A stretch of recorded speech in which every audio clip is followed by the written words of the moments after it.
코로나가 길어지고 있습니다. 생각보다 많이 길어지고 있습니다. 처음에는 이제 길어져도 이렇게까지 길어질 줄은 몰랐죠. 그런데 벌써 2년이 지났지만 아직도 진행형입니다. 그래서 아마 다음 달에는 확진자가 10,000명, 20,000명 넘어설 거라는 불안한 소식도 계속해서 들려옵니다. 이런 상황에서 지금 우리가 무엇을 할 수 있습니까? 할 수 있는 것이 별로 없다라는 겁니다. 백신도 맞아보고 여러 가지로 준비를 해보지만 그러나 그것뿐입니다. 할 수 있는 것이 별로 없습니다. 그래서 저는 오늘 이 말씀을 묵상하면서 무엇을 깨닫냐면 지금 오늘 우리의 상황이 바로 이 지금 베데스다 연못에 누워있는 그 병자와 같다라는 겁니다. 참 무기력하게 아무것도 할 수 없어서 그냥 누워서 물이 동하기만을 기다리고 있는 그 사람의 모습이 오늘 바로 저와 여러분이라는 것입니다. 그래서 우리는 오늘 말씀을 듣기에 앞서서 이 사실부터 인정하고 넘어가야 합니다. 나는 무엇인가를 할 수 있는 건강한 사람이 아니라 나는 오늘 아무것도 할 수 없는 정말 무기력한 그 연약한 한 사람임을 인정해야 합니다. 왜냐하면 마가복음 2장 17절 말씀 때문입니다. 예수께서 들으시고 그들에게 이르시되 건강한 자에게는 의사가 쓸데없고 병든 자에게라야 쓸데있느니라. 나는 의인을 부르러 온 것이 아니요 죄인을 부르러 왔노라. 오늘 우리가 믿는 주님은 건강한 자의 주님이 아니십니다. 오늘 우리가 믿는 주님은요 약한 자의 주님이십니다.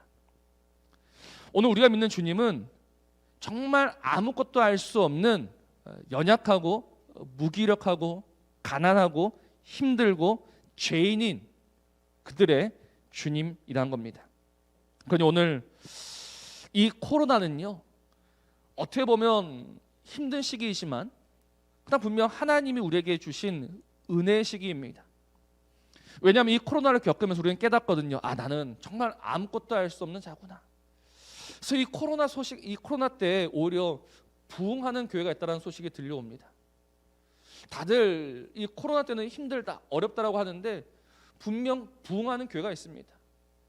어떻게 이 힘든 때 다시 부흥할 수 있겠습니까? 다시 처음으로 돌아가는 겁니다. 다시 말씀으로 돌아가는 겁니다.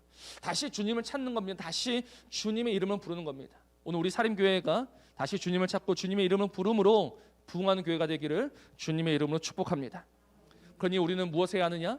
오늘도 이 연약한 자에게 찾아오시는 그 주의 음성을 듣고 주의 말씀을 들어야 한다는 겁니다. 그래서 오늘 이 말씀 우리에게 주는 참 중요한 교훈이 있습니다. 그것이 무엇이냐면 결국은 오늘 우리의 생명, 우리의 소망, 우리의 능력, 우리의 전부는 우리 주 예수 그리스도 한 분뿐이란 겁니다. 오늘 이 말씀은 베데스다 연못에서 일어난 일입니다. 베데스다 뜻이 무엇이냐면 은혜의 집, 긍휼의 집이라는 뜻입니다.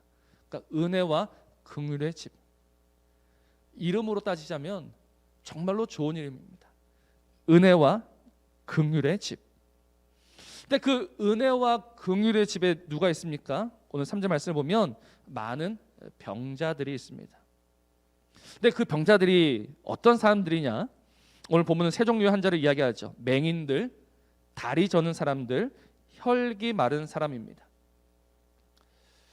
이 외에도 정말 더 많은 병자들이 있을 것인데 왜 굳이 맹인과 다리 저는 자와 혈기 마른 사람만 있을까요? 그것은 이 부류의 환자들은 그 연못에 들어가고 싶어도 들어갈 수 없는 자들입니다. 지금 그 연못에 전설이 내려옵니다. 어떤 전설입니까? 가끔씩 천사가 내려오는데 그때 물이 움직인다라고 합니다. 그리고 그때 제일 먼저 들어가는 사람은 어떤 병이든지 다 낫는다라는 놀라운 전설이 전해 내려오고 있죠. 그래서 많은 사람들이 몰려듭니다. 한번 보십시오. 앞을 보는 사람이 들어가겠습니까? 앞을 못 보는 사람이 들어가겠습니까? 앞을 보는 사람이 들어갈 수 있죠. 다리 저는 사람이 들어가겠습니까? 다리를 절지 않는 사람이 들어가겠습니까? 다리를 절지 않는 건강한 사람이 들어갈 수 있는 겁니다. 혈기 마른 자가 들어가겠습니까? 혈기가 마르지 않은 자가 들어가겠습니까? 마르지 않은 자가 들어가는 거예요. 그래서 그 은혜와 긍휼의 집이라는 이름은 가지고 있지만 사실 은혜와 긍휼은 없습니다. 은혜와 긍휼이 있다면 마땅히 맹인들과 다리 저은 자들과 그 혈기 마른 자들을 먼저 넣어줘야지만 그런 건 없습니다. 내가 먼저 들어가는 겁니다. 그러다 보니 누구만 남겨지게 됩니까? 맹인과 다리 저는 자와 혈기 마른 자들만 남게 되었다라는 겁니다. 근데 제가 이 말씀을 묵상하면서 처음에는 포인트를 잘못 잡았어요. 어떻게 잡았냐면, 그래, 세상에는 그렇게 피도 눈물도 없이 은혜와 긍휼이 없는 곳이다, 세상은 그런 곳이다 라고 생각했었는데, 이 말씀을 묵상하면서 깨닫는 것이 무엇이냐면, 지금 이 베데스다 연못이 어디에 있느냐? 예루살렘 양문 곁에 있다라고 합니다. 예루살렘 양문 곁에 있다라는 말이 무슨 말이냐면 곧 이 성전 입구에 있다라는 말이에요. 그러니까 성전입니다. 세상이 아니라 성전. 그래서 베데스다, 은혜와 긍휼이라는 이름을 갖고 있는 그 성전에 뭐가 없다? 은혜와 긍휼이 없다라는 겁니다. 마치 우리처럼 말입니다. 세상이 교회를 미워합니다. 세상이 교회를 손가락질합니다. 왜 미워하고 왜 손가락질할까요?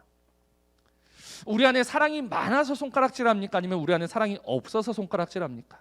사랑이 없습니다. 은혜와 용서와 긍휼이 없습니다. 그래서 세상이 오늘도 우리에게 손가락질하는 겁니다. 우리는 다시 한번 생각해야 합니다.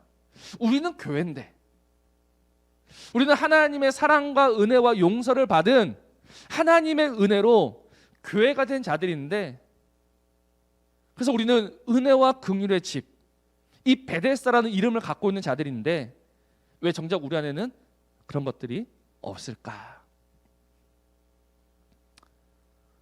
우리 안에 왜 이 사랑과 은혜와 용서와 긍휼이 다 사라졌습니까? 여러 가지 이유가 있을 것입니다. 그러나 오늘 우리가 그렇게 사라져버린 이유는 무엇이냐면 중요한 진리 한 가지를 놓치고 있기 때문입니다. 그것이 무엇이냐면 교회는 하나님이 매일같이 새롭게 부어주시는 은혜로 살아가는 공동체라는 겁니다. 이게 무슨 말이냐면 하나님 우리에게 일용할 양식을 주십니다. 매일 새롭게 주십니다. 근데 우리는 어떻게 살아가느냐? 어제 양식 가지고 살아가는 겁니다.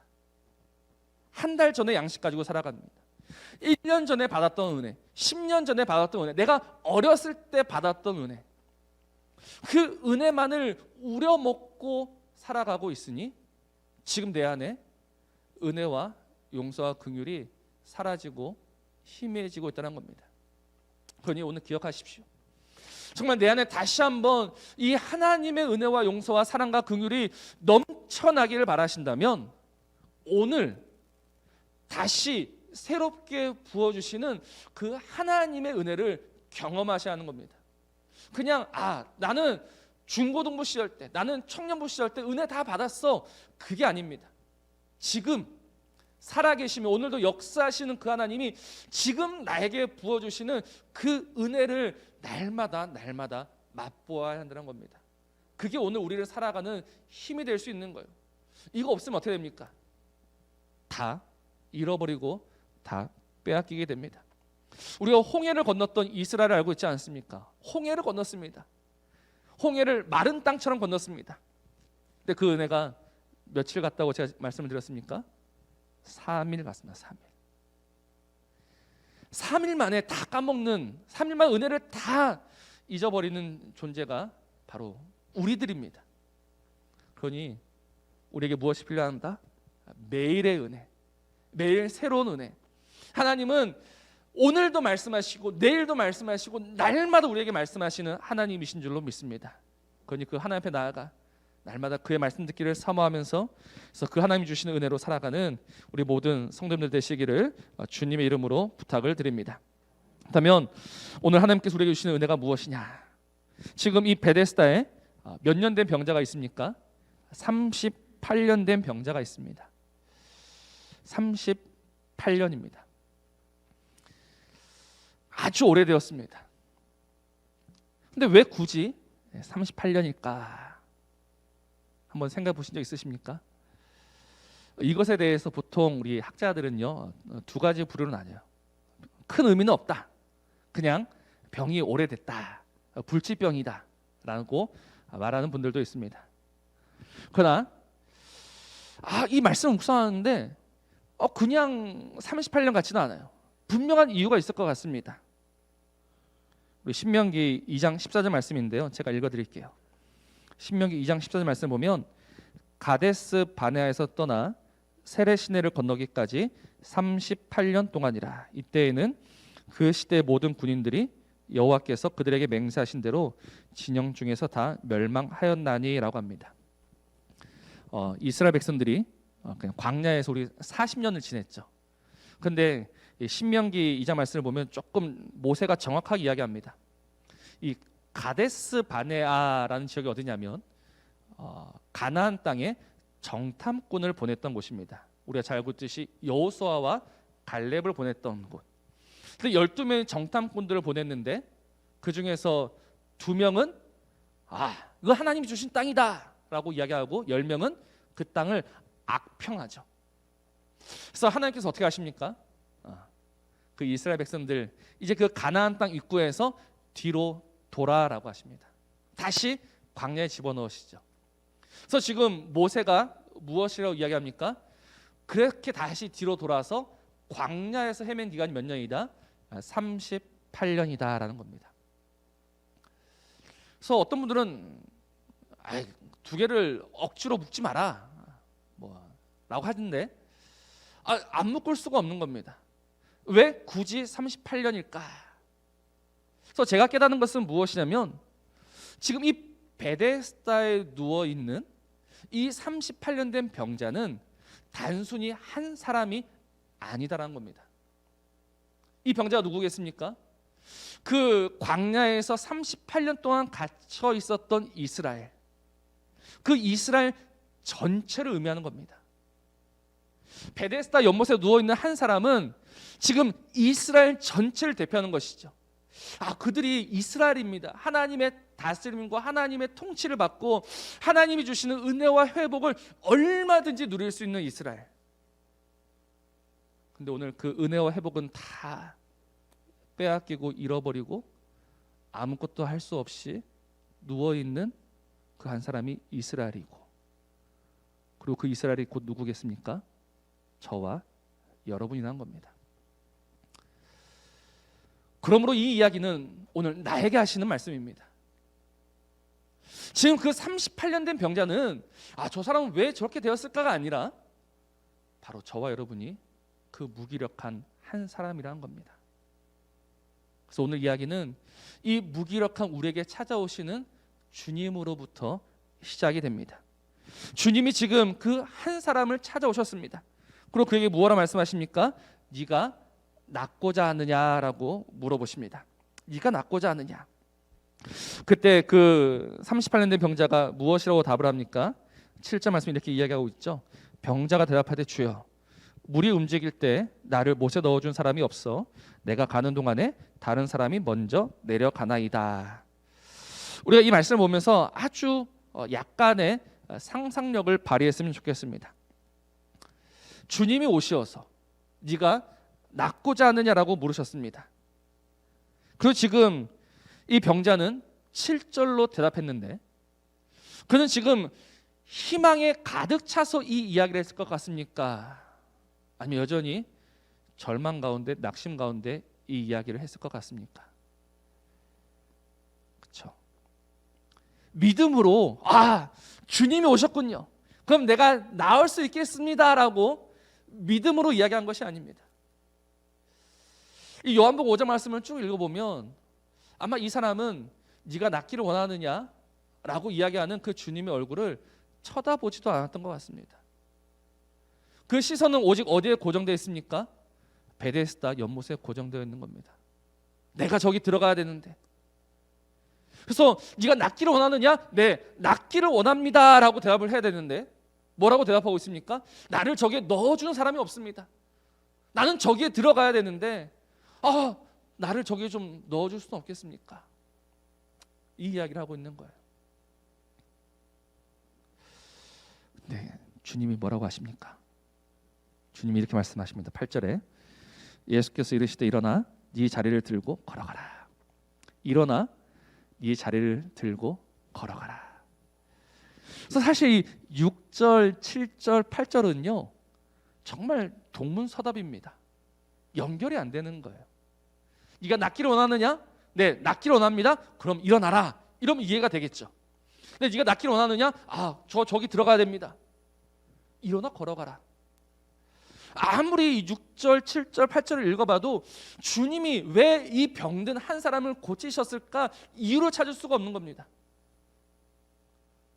도대체 주님이 이 한 사람 고치신 이유가 무엇일까요? 우리는 이것이야말로 은혜다라는 것을 알아야 합니다. 이유와 원인이 없는 그것이야말로 은혜다라는 겁니다. 그러니까 우리는 날마다 착각합니다. 어떤 착각을 하느냐면 이 이유와 원인, 그래서 결과가 나온다라고 착각합니다. 우리 욥기의 말씀 보면 이런 말씀이 있습니다. 욥이 병들었습니다. 그래서 친구들이 찾아오죠. 친구들이 찾아와서 이야기합니다. 친구들이 찾아와서 이야기한 것이 아니라 성경 말씀 보면 일주일 동안 욥과 함께 울어줬어요.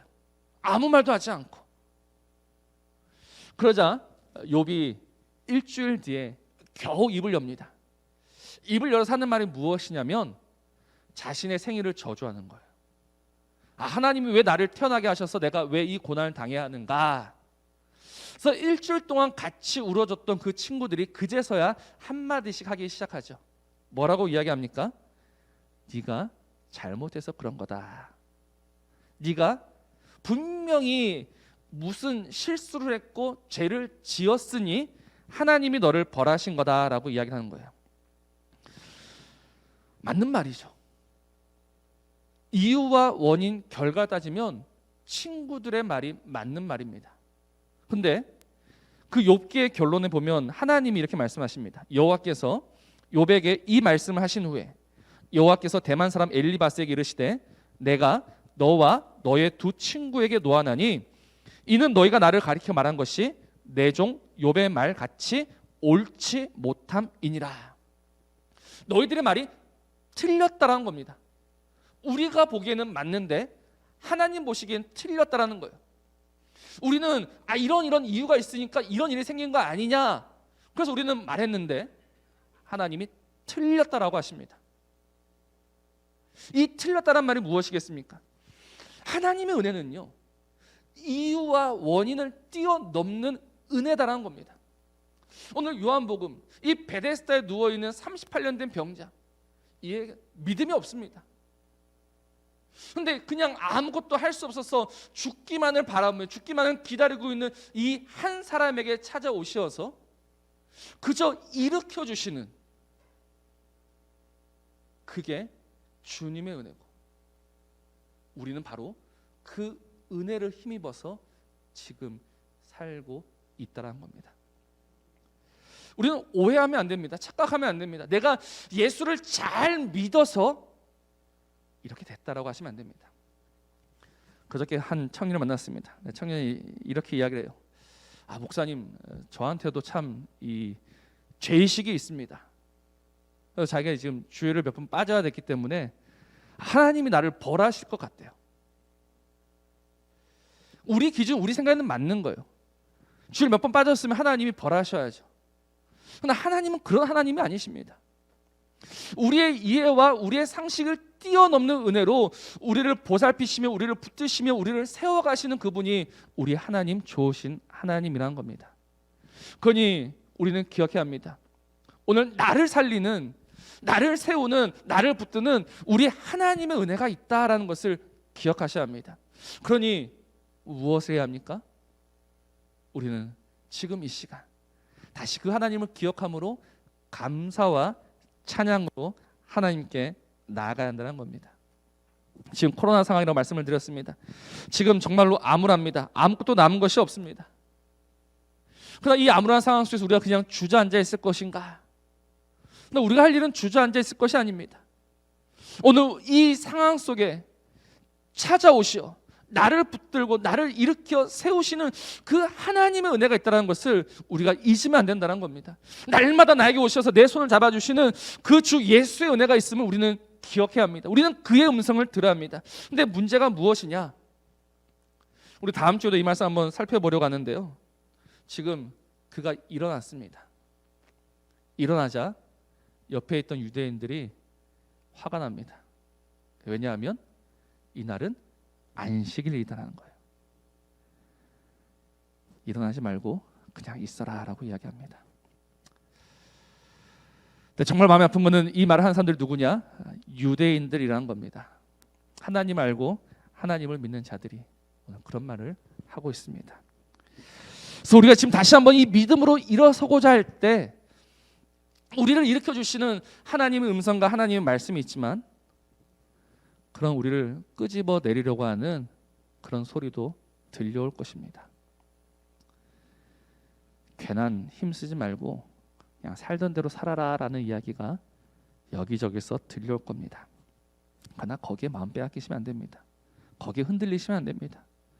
나를 살리며 나를 일으키시는 그 주의 음성, 주의 말씀만을 들으라는 겁니다. 옆에서 아무리 뭐라 하더라도 우리는 그 말에 마음 빼앗길 이유가 없습니다. 오히려 내가 그 은혜를 입었으니 이제 내가 그 은혜에 감격하면서 그 은혜를 흘려 보내면 됩니다. 옆에 앉아있는 이가 있다면 우리는 옆 사람에게 일어나지 마라, 안식일인데 어디 가느냐 말할 것이 아니라, 그래 하나님의 말씀을 믿고 일어나라 라고 말하는 진정한 베데스다가 되어야 한다는 겁니다. 주님 우리에게 바라시는 것은 바로 이것입니다. 나는 생명 없는 너희들에게 나의 생명을 주었다. 나는 소망 없는 너희들에게 나의 소망을 주었다. 나는 은혜 없는 너희들에게 나의 은혜를 주었다. 그래서 너희가 지금 베데스다가 되었으니 너희가 이제 그 은혜와 긍휼을 흘려보내는 진정한 베데스다가 되어야 하지 않겠느냐라고 오늘 우리에게 말씀하시는 겁니다. 사랑하는 성도 여러분, 우리는 정말 이 놀라운 이름을 가졌습니다. 아니 정말 이 이름보다 아름다운 이름을 찾을 수가 없을 것 같아요. 이 이름이 저와 여러분의 이름입니다. 그럼 이 이름에 걸맞는 삶을 사셔야 합니다. 이 이름과 어울리지 않는 삶 살지 마시고 날마다 나에게 부으시는 그 하나님의 은혜와 긍휼을 기억하시면서 이제 진정한 베데스다, 아름다운 베데스다로 다시 한번 그 주의 은혜로 하루하루를 살아내는 우리 모든 성도님들 되시기를 우리 주님의 이름으로 부탁을 드립니다.